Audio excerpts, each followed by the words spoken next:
we're back on a Wednesday evening's movie time. So hopefully everybody has had a fabulous weekend. And we are here tonight with an incredible guest, Mr. Liron Artzi, and also with my co-host, Arpo. Hey, Arpo, how you doing? Hey there, I'm doing good. Didn't get my nap, but hey, I'm happy.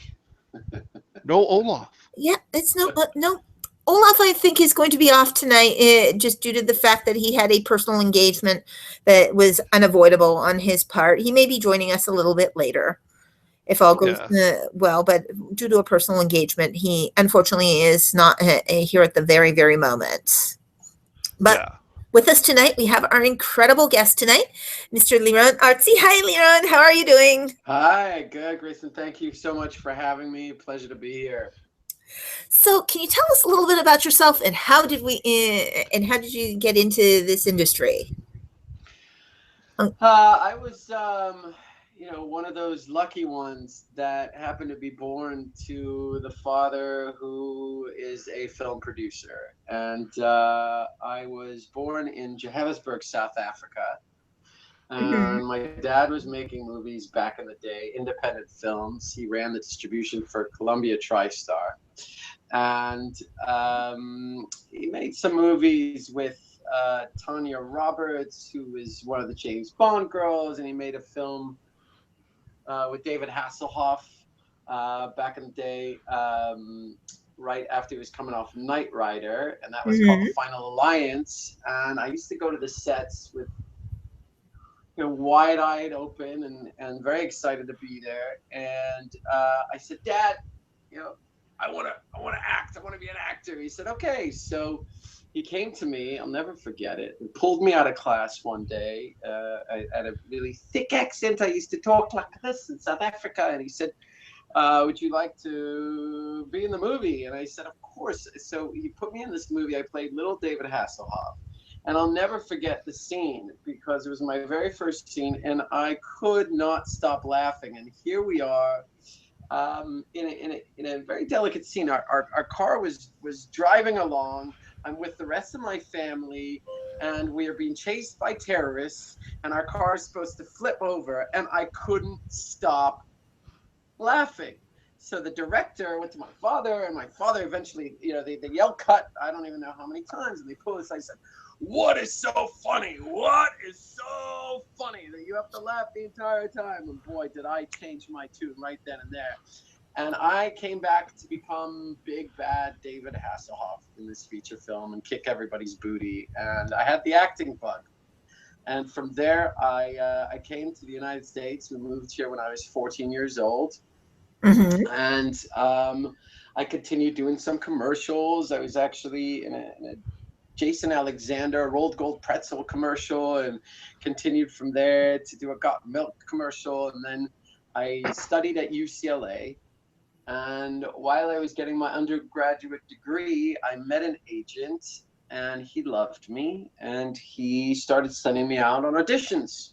And I started booking different gigs. I booked a couple things on one thing on CBS, a movie of the week on CBS what was I?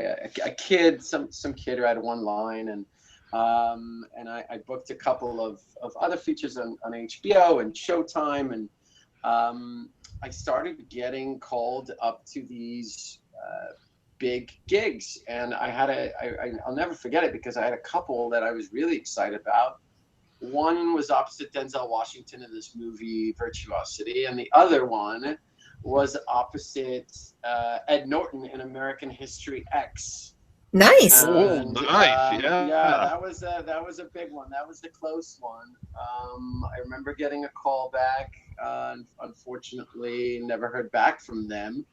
And then my agent said to me, look, you got to make a decision. You're going to school. I'd missed a bunch of auditions because I was in school full time at UCLA. And he said, look, you got to make a decision. Either you are dropping out of school and acting full time and going to take this seriously, or I'm dropping you as a client.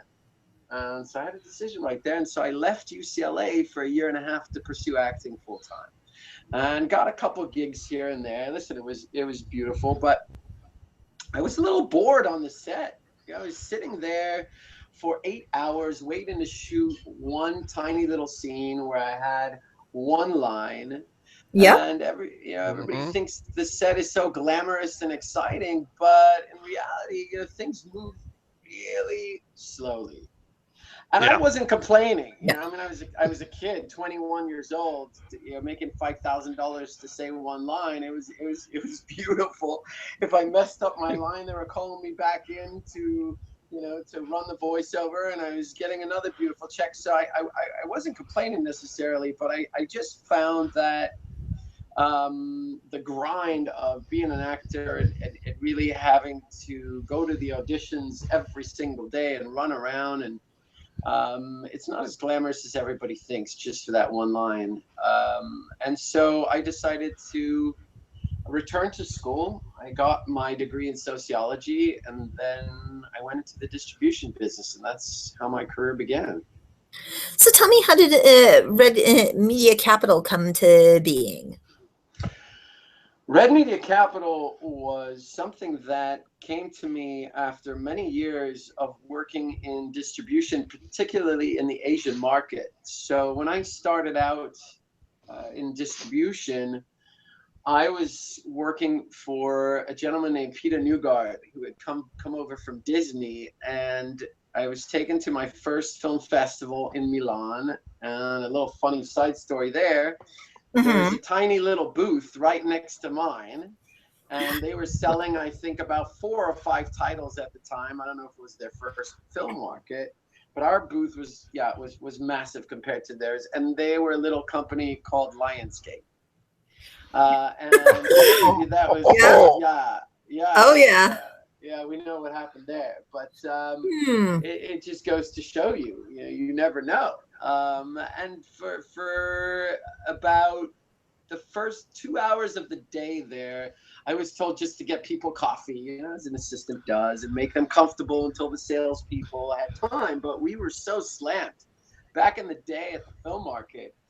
Independent movies, as we called them, which are movies that are made outside the studio system, we were doing really well. We had about 20 buyers from each territory that were coming around, even more, I'd say, that were fighting over our particular titles. And so they were swamped. And I remember these Korean buyers came in and they said, "Will you just look after them until we're ready to take them?" And I said, "Sure." And I, right away, because I was a ballsy kid, I went and I sold them a package of 4 movies. And they couldn't, by the time they got to me, I said, "Where's the contract?" They couldn't believe it, And so I knew right then and there, and my mom was the one who said, "You need to go into distribution." And I knew right then and there that it was really the right move for me. And for some reason, the Asian culture is really attracted to young business people. And so I started selling, and from that moment on, anyone from an Asian territory who was coming into the market, I was taking them and selling. And so I built this connection in Asia, and my career from there, I did really well, specifically within the Asian market. I launched the DVD box collection set for Warner Brothers in the Asian market. I met a number of partners within the Asian community. We started putting together some co-productions and deals. And back at the time, many years ago, there was a territory named China, who, if you recall, was not able to bring in American titles or any titles from around the world into the Chinese market. Yeah. I sold the very first film into the Chinese market. Who knows why they wanted this title? It was a little title called Heartless with Machen Amick that, Twin Peaks is coming back, that was on USA. And they called me, the China Film Corporation. Pretty much all Chinese companies are run by the government. And this was a specific Chinese operation that wanted that. I think back in the day when it first started, they were able to take out 5 English language films, and this was the very first one. And they came with a suitcase full of cash, dropped it on my desk, took the negative with the contract. Thank you very much. And that was that. And I knew right then and there that there was something brewing, and that if I got in early enough in the game, that there was a tremendous opportunity. I remember being with a client of mine in Hong Kong and selling her some titles, and she said, I just bought the rights to a little movie called The Ring from Japan. And she said it became the biggest hit in the history of Hong Kong cinema. Why I didn't grab the rights to that for the U.S. market right then and there, I have no idea. As you know, it did really well down the line. But I knew that there was a bridge that was going to be built between United States filmmaking and Asia filmmaking. There was going to be a crossover. And so years down the line, making a long story long and sort of wrapping up your question, if you will, I realized that I had to do something within that universe. And I met some partners from China who wanted to bring some capital to U.S. pictures. And so that is why I started Red Media Capital initially, and it's grown from there. Very cool. Wow. Now, also, in terms of films, when you're looking at it from the distribution, marketing, and perspective as opposed to the production perspective, what kind of budget ranges do you like to work with in terms of filmmaker? Because we were talking, remember, about what is considered low budget or what's considered uber low. Can we really define low budget? Can we really? Yeah, I would say, you know, low budget is really, it depends on who you're talking to. You talk to the studios, and low budget is going to be anything under $20 million. But if you're talking to an independent producer, the low budget can be anything, you know, below $1 million, as low as $50,000. Heck, we know now on social media, you can make product for next to nothing and get it out there and become very successful. So I'd say that from my perspective, the bigger the budget, the easier it is to distribute the feature films. And when I started, you know, I was selling TV movies, I was selling tiny movies, and really it was more of a hustle. And as you start to sell bigger budget pictures, it becomes less of a hustle and more of a negotiation. Can they meet my asking price? Everybody wants it for as low as they possibly can, and you know, you're trying to get obviously as large of a fee as you possibly can for it. And you also represent in terms of independent projects as well as also your own projects at the same time, correct? That's correct. It's, as everybody knows, I'm sure who's listening, any filmmaker knows, it is really difficult to get a project off the ground. And you know, when you can represent other people's titles that are already completed and you're taking the same commission, it makes things a lot easier, especially if they're quality. Now, do you also have preferences in terms of filmmakers who you like to work with? Do you like to work with newer filmmakers, or are you into the more established, or it really doesn't matter in terms of that? If we're talking, are we talking production, or are we talking sales and from the sales and distribution angle as well as from a production? Yeah, right, I get it. On the production side, I'm always open to new and innovative filmmakers. I think that we'd be foolish not to look at the new crop that's coming through and try to discover that jewel. From a distribution standpoint, the very first question, beside, you know, when you're selling movie, besides does it have a domestic theatrical distribution window in place, is who's the director. So say from a distribution standpoint, the larger the director, the bigger the cast. When you have that A-list package and you have the right budget and you have a really nice domestic distribution agreement in place with a large studio, it makes your job a lot easier. So in terms of the deliverables, you'd want to have something also established within that already, like a domestic deal. Yes. So a lot of the on the independent side, when you're selling independent movies, and once again I say independent, that are made outside of the studio system, they still may have a studio attached to distribute, or you still may have a studio attached as a finance partner.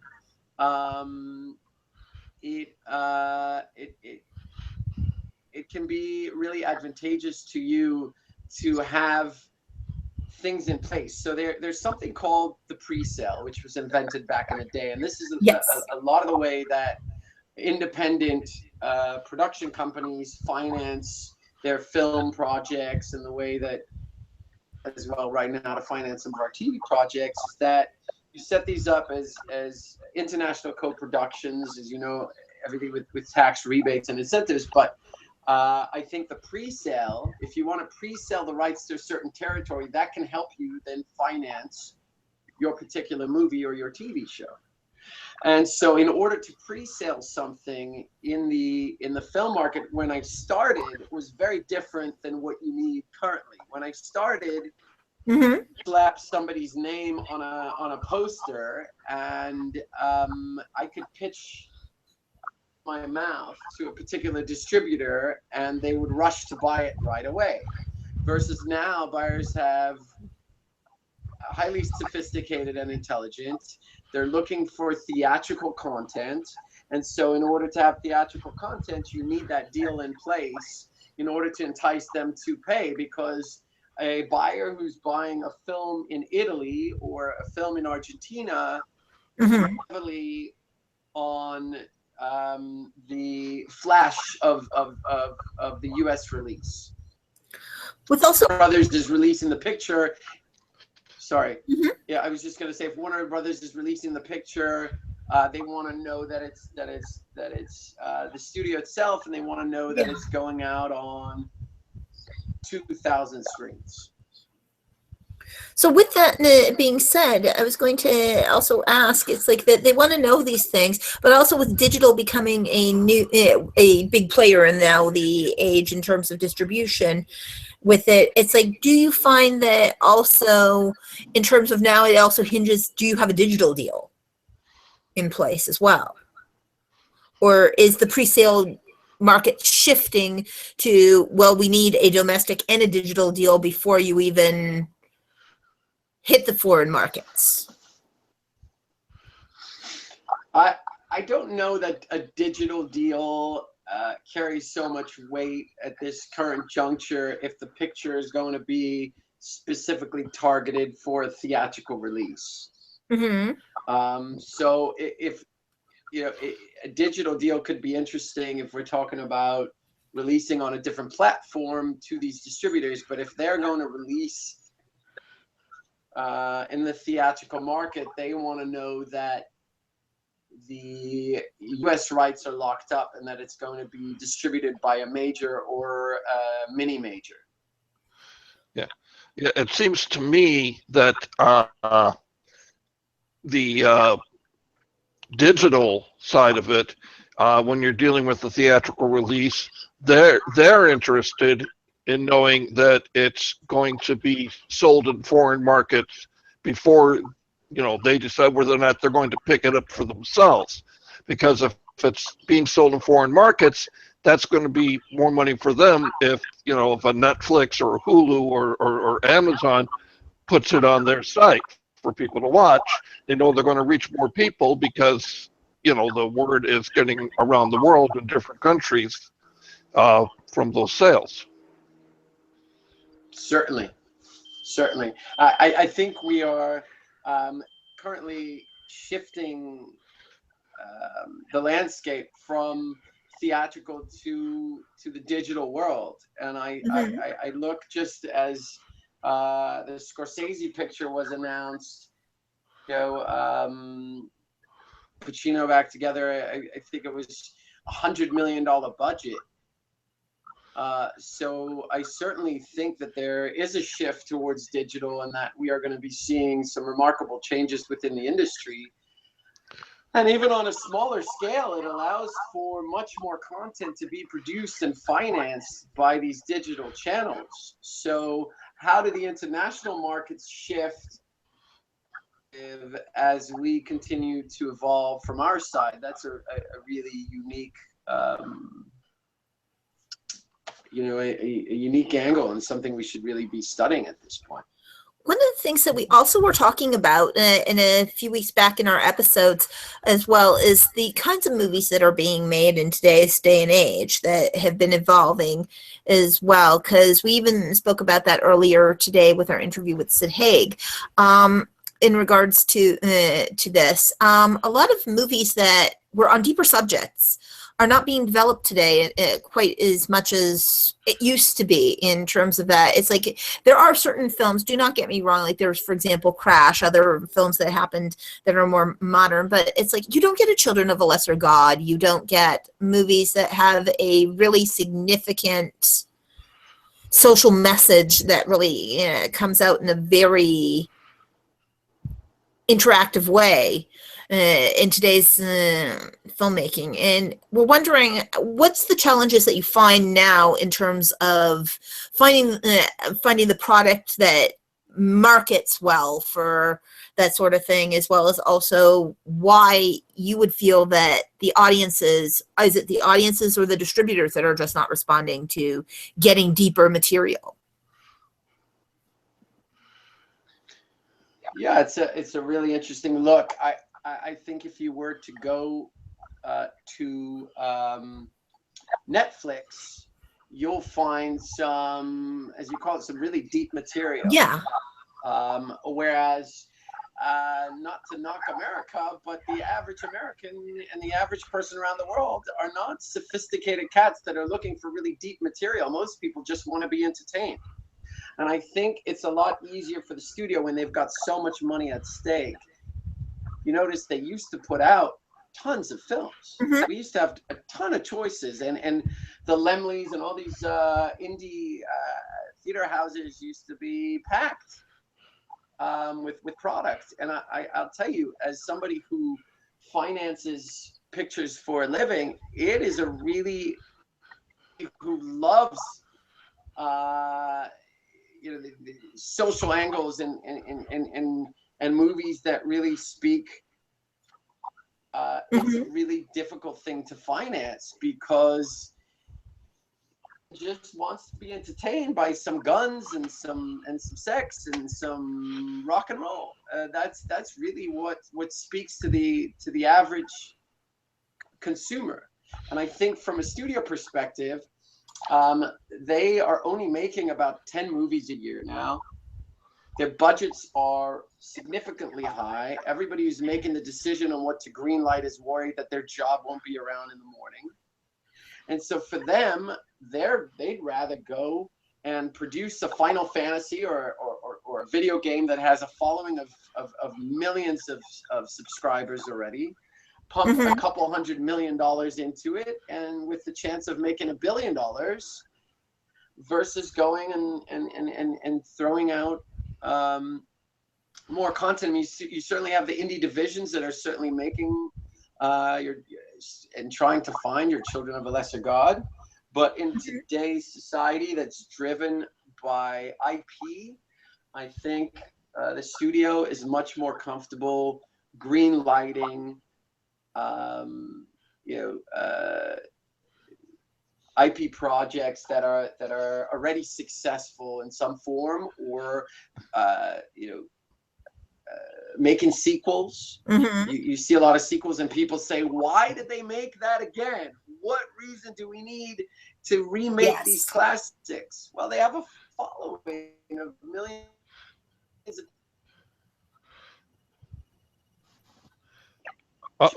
Sorry, I must have received a call. The Generation X, who's my generation, they're taking their kids to the movie theaters, and if I can go see a movie that I once saw in my childhood that I loved and show it to my kids, there's a nice connection there. So I think from a studio perspective, it is just a much safer play, as I say, to greenlight something that they know is going to be a home run. And if 9 out of 10 of the big ones lose money for them, but they know that the 10th is going to make a fortune for them, it's a home run. It's a win. For every James Bond, you have 9 movies that are flopping. So Very true. See, you just went ahead, read my mind, and answered my question before I could ask it. Because I was asking if you thought the trend was going to change as more and more of these big budget movies are losing money, and no, it's not. Okay. I don't feel that. I feel that there's a lot more opportunity within the digital community to produce independent and lower budget material. But I think the theater it's becoming a narrower and narrower play to get a theatrical movie released. Unless you have a large budget behind you, look, you still have the movies that are being made for $20 million that have a beautiful ensemble cast and are really well written and have a beautiful message behind it. You do have those on occasion that are released, but they're far and few between. Yeah. Absolutely. And also it begs the question as well. It's like, with regards to that, because you were talking about in terms of raising finances. So when you are fundraising and raising your finances, how do you prepare for the meeting with your primary investor people in regards to that? It's like, is there some elements that you love to see in place when you are the one representing the project forward? Oh, absolutely. I think in today's market, you unless you are the agency and you are sending out a script to you're flogging a script out to all the A-list companies and creating a bidding war. I think in today's market you have to have a lot of elements in place, or people don't want to develop anymore. They want to see, financiers want to see that you have a full package already in place. So it's sort of the chicken and the egg. Well, how do you get your talent attached without having any capital and making the pair play, right? So you really have to almost be within this Hollywood circle so that you have the relationships and the friendships and sort of nod, wink, wink, and hey, will you to this particular script? Yes, if you get me a good director. Okay, well, hey, wink, wink. If I bring you on, will you do this? And then you sort of piece. As a producer, that's what you find. You're balancing the chicken and the egg. How do I put all these pieces in place so I can make an attractive package? But more and more packages are out on the market now because for one reason or another, a financier will fall through. Or don't want to talk about? Yeah, I mean, we want to go back to China. I mean, I deal a ton in China with Red Media Capital, and frustrating because we will get a green light on a major picture. Yes, I want to do it. Yes. We will put in $8 million. We can green light this movie 100%. We want it. And we spend time on conference calls and building the relationship and getting into contracts, and the attorney puts the contracts through, and then this is a go project that's going in 30 or 60 days. And then for whatever reason, oh, my brother passed away, or my dog ate the contract, or every excuse in the book. So then you're left with a dilemma of having to find a new partner to cover that particular piece of the puzzle. And that's typically when we will get involved, is when somebody will come to us in a high pressure situation and say, I need you to raise us this particular portion of the equity so that we can make this project go. And that's what I think people are looking for. They don't want to sit there and develop a project from scratch because it's so time consuming, and it's unfortunate. It's probably why a lot of the creativity is being stifled in all of it. Because they want a more ready-made, put together, polished material, then it's like have to piecemeal it together and go, okay, well, we're going to take it from this. It's like, if I have to do all the work, well, then I may as well be just producing it myself, is the idea of that. That's right. And from a financial standpoint, financiers are financiers. They want to see that you have your cast in place. They want to see that you have your director, hopefully that you have some sort of a domestic deal, and that you have your projections. And this is what, coming from an international background, I'm able to look at that particular package and say, okay, you have you have Quentin Tarantino directing, and you have you have Brad Pitt starring, and then we can look at the numbers. You have Warner Brothers distributors, so we can look at the numbers based on the budget and say, okay, here are numbers from the foreign market. And then what we do is we really take our time and we'll prepare for an investor a 3-year or a 5-year model, so that we're not just, it's not just fluff and some hopes and dreams, but these are actually there's an actual business plan that we looked at from the ground up and developed with a substantial model to bring back the capital. And that's why it's really important, and you'll hear the term soft money used so often today, and why people have left Hollywood is that as an independent producer, it is so difficult to find capital. Heck, the studios can't find equity and capital anymore. You have about 2 or 3 financiers that are running around. So that soft piece becomes so important. So to go film in Canada and have those elements, or to film in Europe and have those elements, that's why they created that major studio in Europe, and you see Europa Corp being made over there. Yes. We're in a time period where if you want to make a large independent picture, you really have to take advantage of soft money and come up with your majority in soft money. But I think if you can come up with about 20% equity today. Well, and now when you're talking about equity, it's very interesting. Are you a champion of equity, or are you more a champion of debt financing? Equity. Equity? Why do you say the equity side of that? Yeah. Over debt. You need some debt. Yeah, you need some debt financing too, but really, anybody can go and facilitate debt financing. I think the equity piece is the really difficult piece, and that's a substantial part of your collateral. Besides your contracts, let's say your co-production agreements, your soft money, your pre-sales, if you're able to bring in some pre-sales, people want to see that you have some skin in the game. So the skin in the game, the equity particular piece is of paramount importance to make these projects go. But again, we're only talking about a 20% margin here in terms of the capital that's needed to make a project go. But good luck finding that 20%. It is a difficult game today. Very, very tough. So Absolutely. when you're doing advanced distribution, to Korea or Japan or China or wherever, on everything in Hollywood is iffy these days. Do you have any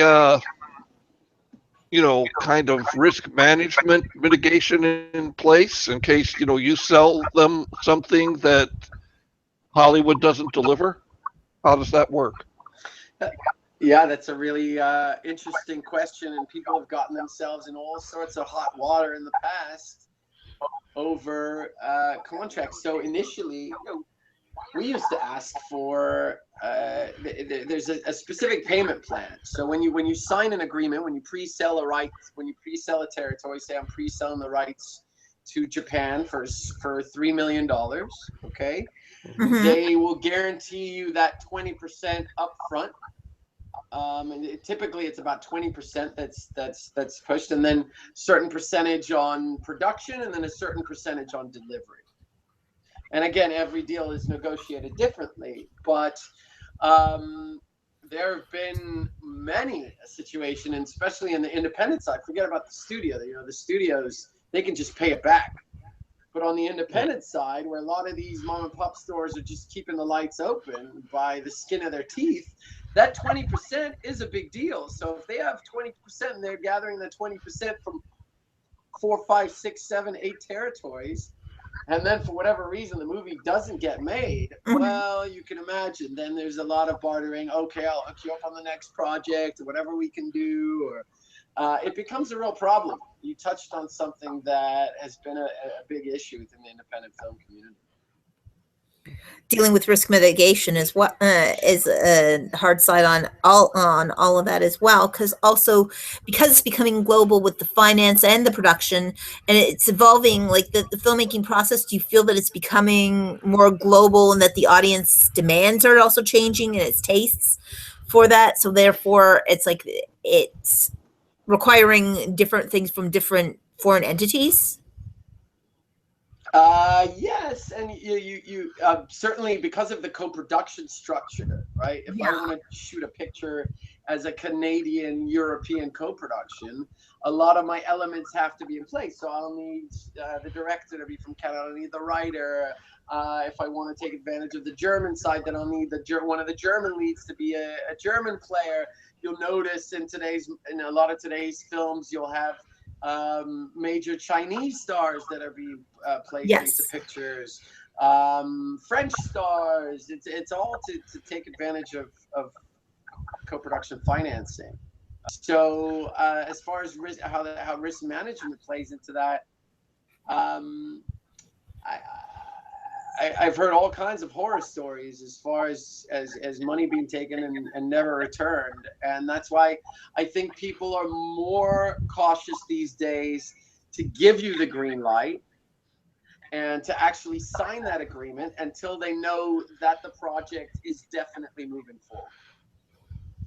Well, which does make sense. And so therefore, from like a business perspective, then the key what do you think is the ideal key to growing the relationship between the artistic side and the business side on that, so that it does reduce the risk mitigation? I think people are still starstruck. And if I bring a picture that has Jet Li, I'll give you an example and go back. I was in Cannes. My boss at the time had a significant development fund, and we on a 5-star yacht and looked like we were the next Warner Brothers. And we had a Jet Li film, and we brought the director onto the boat, and we were pitching it. And the director was a well-known director. We don't need to get into it, but you could just say this director was an A-list director. We had a big star attached. The movie looked like it was a go. I think we needed maybe one or two more pre-sales at the time. I can't remember. But every single territory got really excited and bought the rights from me. I think I sold about 18 territories at that market, and unfortunately, that movie was never made. And luckily we didn't take deposits from the companies, but every time that they go out there and they put their name on something, their reputation is at stake. The buyer's reputation is at stake. They go home, they make a splash about it. You don't deliver, forget about the financial risk. There's also a reputation risk at stake. So how do you really balance that?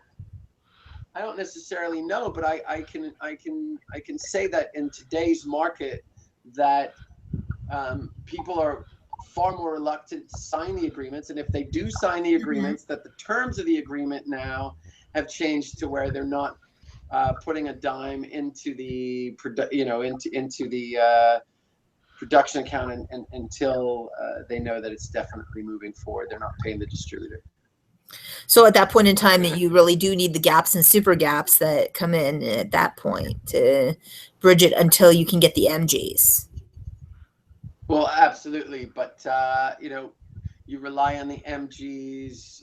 The MGs are they're a piece of paper, right? Which is beneficial for the bank's purposes. I'm talking specifically about the 20%. Deposit, the 20% deposit that's crossing hands. That's the true risk besides reputation. But as far as the MGs, that paperwork, if it's a reputable distributor, it's a bankable, we call it a bankable distributor, If it's a bankable distributor, then their paper is typically good for a credit facility, and that goes obviously against your budget. And then with your gap and your equity and your soft money, then you're able to put it all together. Very cool. I wanted to also talk a little bit about proof of concept and packaging in regards to it. What do you find in terms of like with proof of concept in terms of that? Do you enjoy seeing a proof of concept from filmmakers, or would you rather just see straight up what's in the package?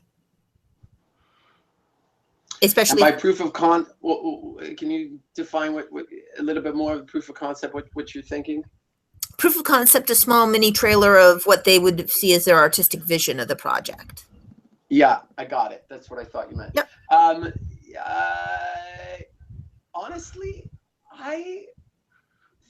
the way I feel is that people spend this time putting together a proof of concept, putting together a trailer to pitch you, and I don't think it does them a lot of justice. Mm-hmm. For the most part, it doesn't do them justice because the budget and the facilities that they're going to have, the equipment that they're going to have at their disposal, the talent, the sets, the magic behind it, you're not going to be able to replicate that in a small trailer. I'd rather see a brilliant script. Mm-hmm. That's where it starts for me. The writing is really important to me, and you can tell from looking at a script in the first page if the writing is brilliant, right? And then it just becomes, okay, does the story flow in the right way? Is the structure there? Are there enough twists and turns? Are the characters interesting? But you can tell if a writer Mm-hmm. really has it from the first page.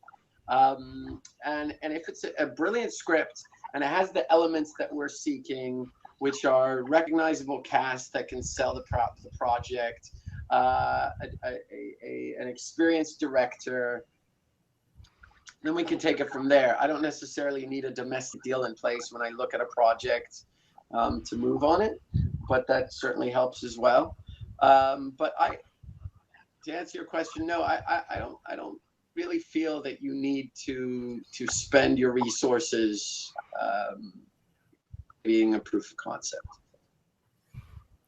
Interesting with that, because also it's like in terms of that, so you would be more interested in attracted into places like the DFCN websites, the Slated, where they give it to you as what the film is, laying it out for you. In terms of that, the more interest to you, it's like what DFCN does, as opposed to going through like a fancy trailer. It's like if you want to see it, great. If you don't want to see it, diminish it in terms of that. Yeah, well, you know how it's difficult to create a fancy trailer with nothing, right? I mean, unless you have, you know, a tremendous budget to go and create something, and you're going to do your particular project justice. Mm-hmm. I really think you should spend those resources traveling, making the right connections, and packaging your project. Yep. But I the first thing I'm going to look at is who are the filmmakers, what's their expertise, what's their background. Mm-hmm. That's far more. Those are far more tangible assets to a financier, right? When a financier looks at a package, they're looking at what are your numbers, who's your management team, and what's the overall concept. That's what it comes down to. They're not looking for in any industry. They're not typically looking for you to give them a model and show them proof of concept. Now, as we're moving forward in the financing arena, they want to see that you're actually up and running. But when it comes to, you know, film and TV, well, you can't necessarily do that, right? I mean, you can go shoot a pilot in television, but once again, that's the only proof of concept that I would recommend. On the film side, I'd say and focus on the material. So let's talk a little bit though about that whole marketing package, that it's now the film is ready to go, and let's go into that whole entire marketing promotions side of it as well.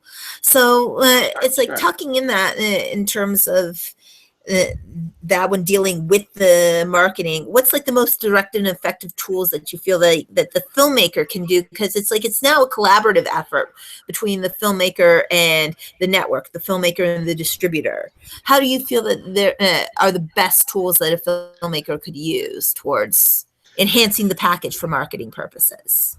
So something that's really important, and the first thing that speaks to you as a consumer or a financier or a distributor, is what we call the one sheet, Mm-hmm. right? So, or your movie poster that you see, or billboard. That's key, because if you notice, the studios spend a lot of money to attract those eyeballs, and if you can immediately tell the difference between a studio one sheet versus an indie one sheet, where they hired some, mom and pop store to piece it together, and you get some brilliant, not pop stores, you get some brilliant artists out there. Mm-hmm. But there's really an art to creating this piece of art that can't just be replicated by anybody. You have to really understand and have an eye for this. And I think that's such a key, is to create a sexy, professional one sheet that speaks to your audience. That's step number one, is really important. And step number two, I'd say in today's market, Mm-hmm. is having an understanding of your demographic, and then targeting your demographic. Obviously, these days, the term grassroots has really been redefined and shifted more into social media. So to have a concrete social media plan, and to start it, once the movie is green lit, Mm-hmm. that's going to be key as well. And having an understanding of, what the hooks are for this particular project. How are we going to attract the audience right into the theater as soon as it's released? And those are the things that we start working on from the very beginning. So how do you feel that the social media campaigns and things like that, especially now that everything's becoming multi-platformed, it's like you can't have just a television series or just a film. It can't stop there. It has to be able to cross-platform to multi-platforms and become way more interactive with that. How does that change the distribution model and the social media marketing campaigns? Good question. Well, I'd say, for starters, let's just take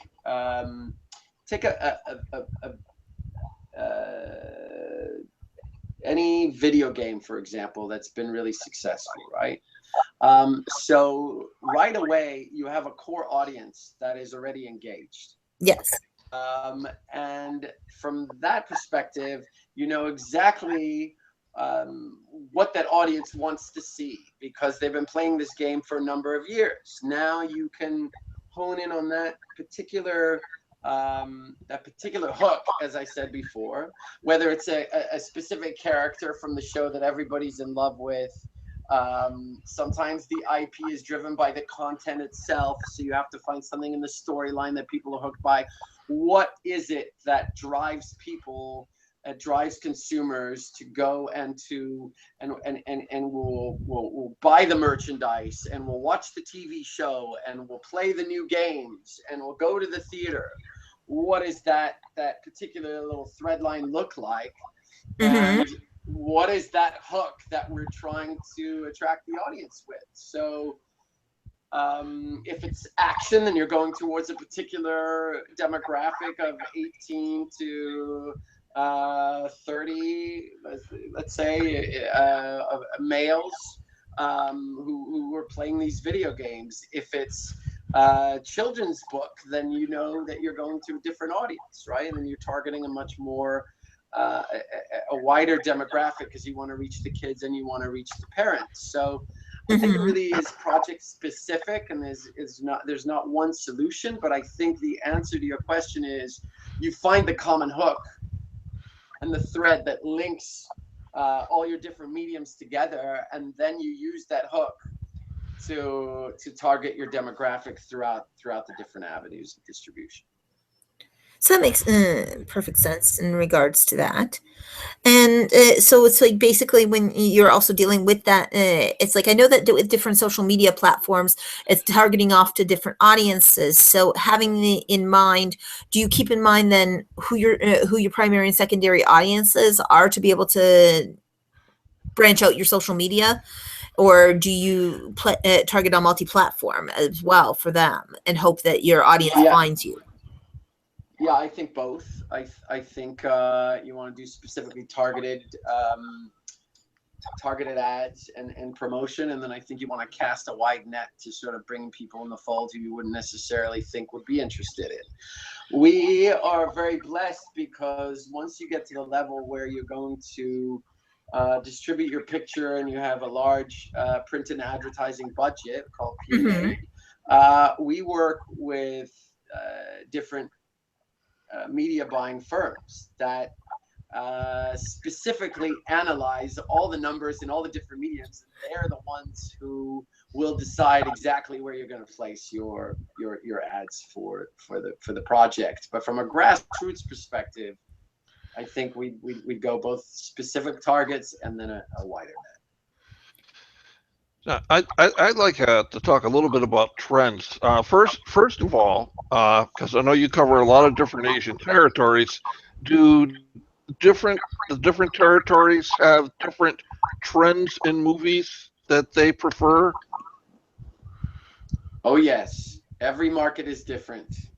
Korea loves love stories, and Japan loves the Korean love stories. China loves good dramas. Thailand loves the good action movie. I think every territory is different, and it's constantly evolving. There's a constant shift within their desires for content. I think that shift is largely contingent on what happens in the United States as well. So if large budget action pictures are successful here, then that's going to translate over there as well. If we are shifting, we went through a horror phase where pretty much 19 out of 20 movies were horror movies in the theater, then I think there's definitely an appetite over there. But yes, the answer to your question is every territory is different, and every territory has different taste. Yeah. The sad thing about you have different distributors that are known for different types of material, and you have on the theatrical side you have a specific type of project that they're looking for, but then you have networks, and each of the networks are buying different feature films, so the distributor has to keep that in mind.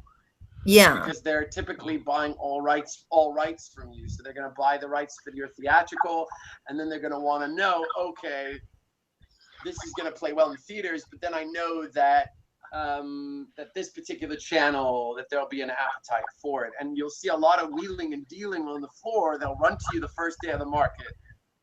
They'll want your project. They'll sort of have you in holding, then they'll run back. The Japanese are notorious for it because the Japanese will work all through the night as well. I mean, they're just all work and no play. And they will sit there and they'll start, as you can imagine, they have relationships with all the TV networks. So we don't know what's going on behind the scenes. They may be bartering already just to try to get a deal on one of their TV networks.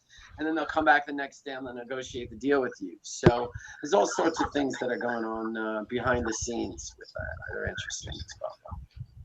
No, I was just going to, you were talking about the recent upshift in horror here in America, and I was just going to point out that what a shame that so much of it is just, really weak imitations of Asian horror.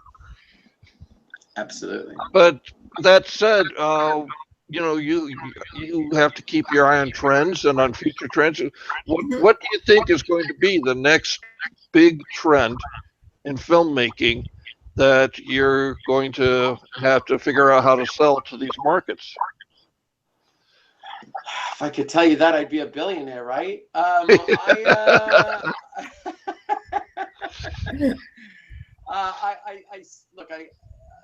on the theatrical side, I still think that people want large-scale IP-driven productions.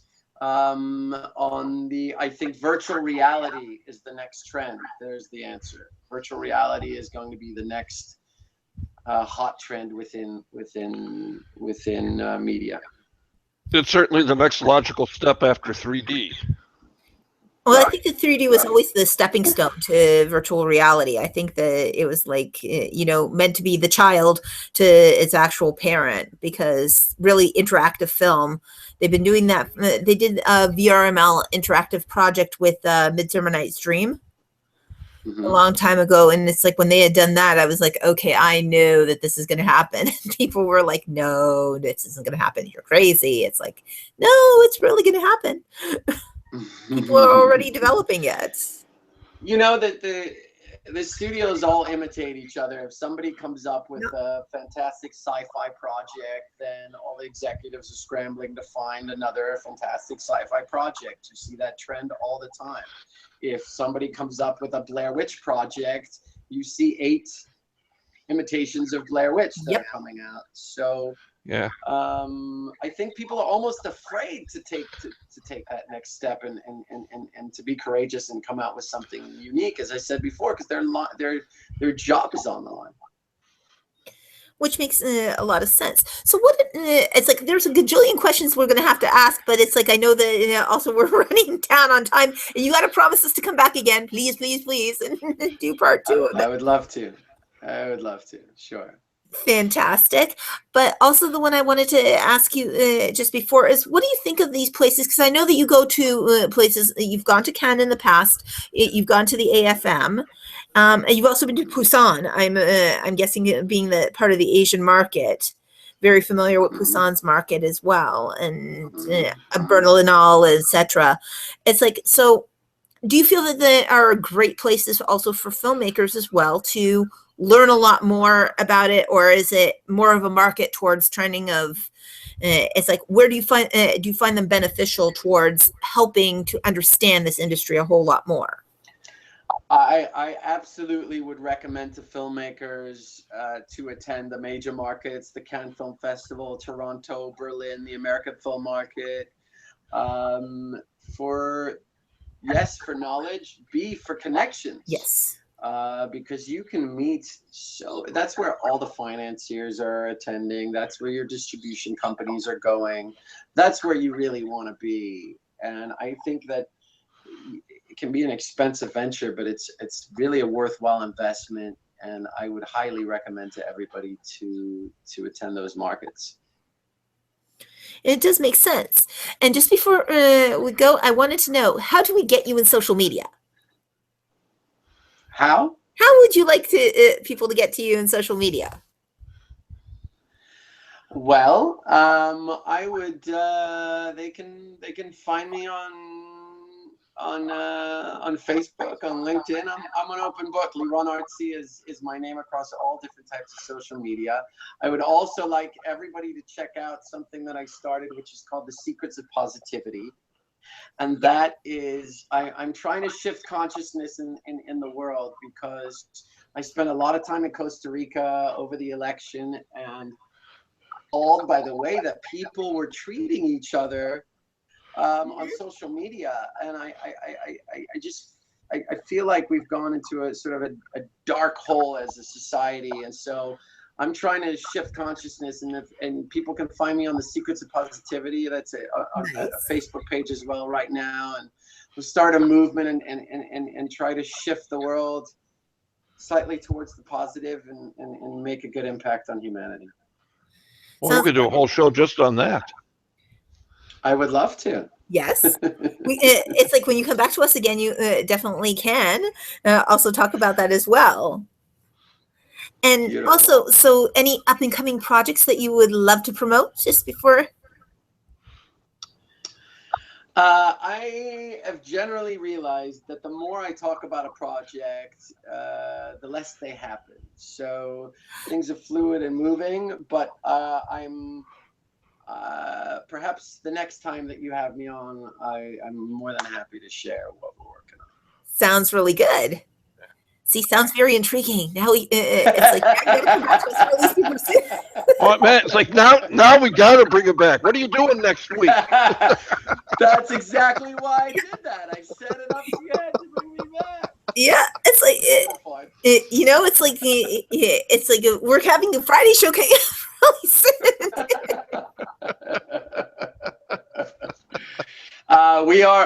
We're working on something. I'll just give a little tease. We're working on something within the fashion world. I'm working on a television series. I spent the last 3 years developing a really interesting model where we're going to be able to greenlight full season television series and effectively guarantee distribution. So we'd become almost a television network, if you will. And our first project is moving forward beautifully. And hopefully, the next time we talk, I'll be able to share that with you as well. Sounds good. All right. And I look forward to our next discussion. And also, Arpo, how do we get you in social media as well? Well, you can get me on Facebook if you want to be purely social. You can get me on LinkedIn if you want to, something that's kind of job or work related. Please don't get them mixed up. About the phone, you can always join me on Skype. I'm always happy to take new people in, but make sure you mention that you are a fan of Movietime, because I get too many offers of marriage from Armenian women. Oh, tell me you don't.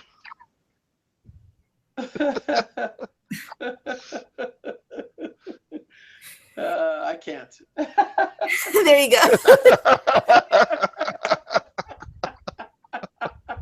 I really think somewhere in Armenia there's this big poster with my picture on it saying, "Ask this man to marry you." I don't know, man. See, I don't get it. I'm lucky. Yeah. Well, I'll start referring them to you. Okay. Yeah, it's like, and for me, you can get me on LinkedIn, Wikipedia, on Facebook, on Twitter, at Movietime Indie, at Sonata Grayson. And as I often say, if you cannot find me on social media with 3 pages of social media, you are definitely not stalking me hard enough. So, with that being said, thank you so much, Liron, and we are definitely going to be talking again very, very soon. I loved it. Look forward to it. Thank you so much for having me. Thank you. And we are talking very, very soon. It's like there is some up and coming fun stuff that you and I will talk about. Beautiful. Have yourself a beautiful evening, and thanks to everybody for tuning in. Thank you. Take care, and we'll talk. And we'll see you on Friday.